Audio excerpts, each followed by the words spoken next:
makes a special thing about reconnecting with their indigenous culture. And what exactly does that mean, right? And I would like to tackle that subject through Christian. I think it's very important to understand the message of the gospel through the lens of the culture in which this message was originally transmitted to. So there wouldn't be any misinterpreting of what the message is, right? Because the Bible is written for us, but not to us. So we have to understand it through that lens. And because for me, I bypass the Reformation movement, I bypass Catholicism, because I want my Christianity to be understood through the lens of its original audience.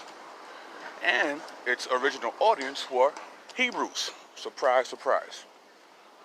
Okay, so the gospel was first given through a Hebraic background and worldview.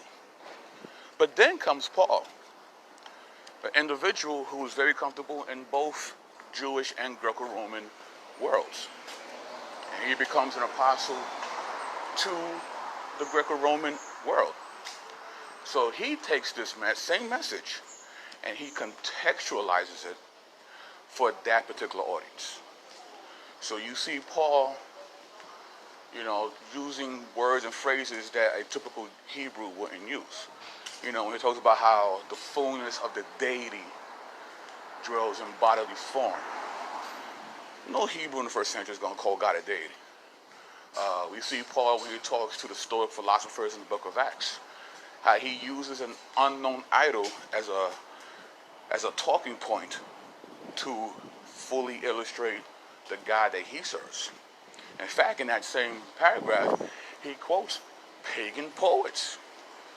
And not that he's advocating these foreign gods in those poems, but he's using this as context so that they could understand what he is talking about.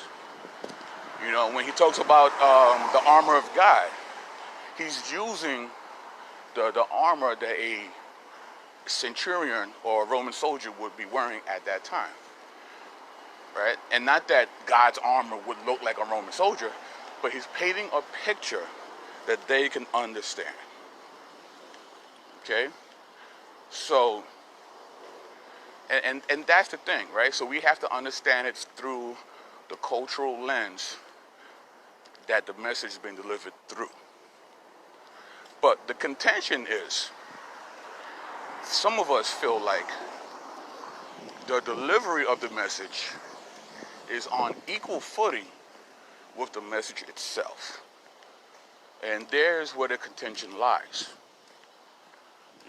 We think that the style in which the message is delivered is as equal importance as the message itself.